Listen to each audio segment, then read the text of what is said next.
August 5th, 2023 was a warm Saturday evening. It was about 80 degrees outside. The sun's still up. And that evening, 37-year-old mother of 5, Rachel Morin, made a seemingly inconsequential decision, but one that would change the course of her life and the lives of those that she loved. She decided to go for a run on the scenic Mon Pa Trail in Harford County, Maryland, and she never came home. My daughter is like so many other American girls that go about their life and they're just caught unawares from behind, dragged off the main road, trail, whatever, strangled, raped, murdered. Some have been found, some have not. In many ways, Rachel's story echoes a painful global reality. A woman is killed every 10 minutes. And Morin's alleged killer, Victor Antonio Martinez Hernandez, began his suspected crime spree, one rife with violence against women, in his native country of El Salvador, where he is accused of murdering a woman in December of 2022. We know in early 2023, he crossed the U.S. southern border 3 times, but was expelled each time by Border Patrol. He finally succeeded on his 4th attempt. And after that, he traveled to Los Angeles, where he was linked to the assault of a woman and a 9-year-old girl before making his way to Maryland and allegedly taking Rachel Morin's life. We want to bring in Patty Morin tonight, Rachel Morin's mother. Patty, I'm so sorry for what you've been through. I thank you for being here tonight. Thank you for the invitation. In your testimony before the Senate this week, a powerful testimony, you mentioned a DNA swab from the alleged killer may have stopped him from entering the U.S. Can you elaborate more on where you perceive the U.S. government failed your daughter? Sure. When Biden administration opened our borders, they also gave a mandate to Border Patrol to bypass some of the laws that were in place in order to expedite the number of immigrants coming into the country.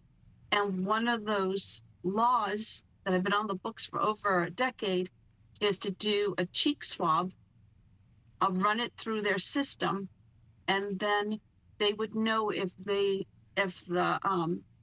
person coming into the country had any previous criminal records. If they had done that, they would have known that he had an Interpol warrant for his arrest in El Salvador, the person that is allegedly accused of murdering my daughter. They didn't do that. And they didn't do it. What do you believe needs to be done to prevent other families from going through what yours has? I think the administration, the Biden administration, and I'm hoping the new administration that's coming in will just obey the laws that are already on the books. There have been laws that have been in place that have helped to stem the tide of immigration. We need to close the border. We need to start doing the DNA swab.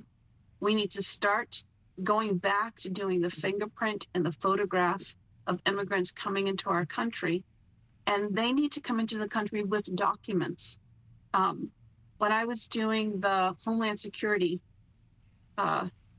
congressional hearing, one of the gentlemen that was a witness brought in a pile of identification forms and papers that immigrants dropped literally at the wall on the Mexican side before stepping into America.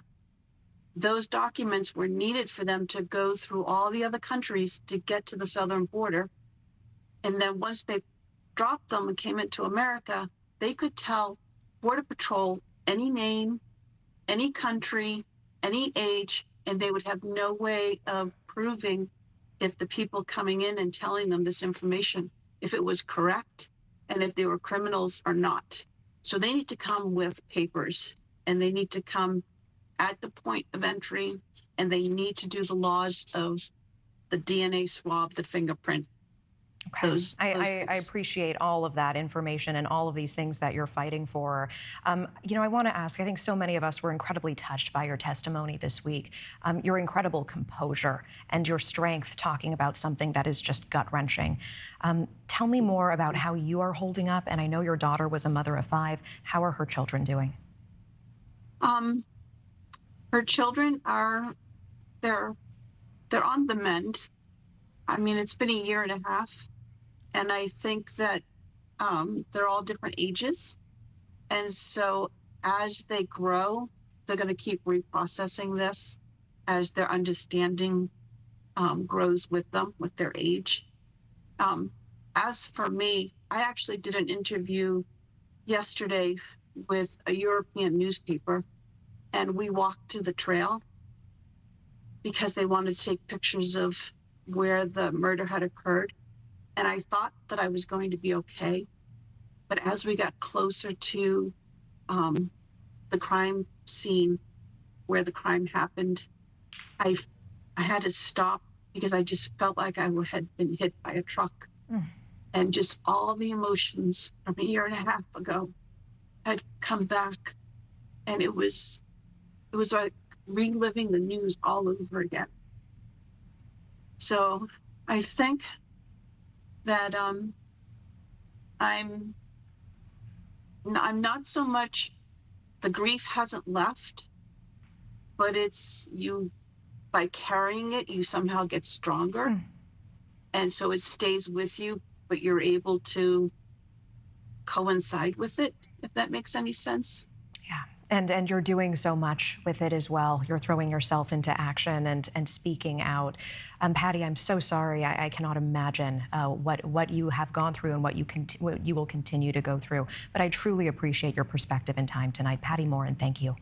Thanks for watching. Go to joinnn.com to find News Nation on your screen. And don't forget to click the red subscribe button below to get more of News Nation's fact-driven, unbiased coverage.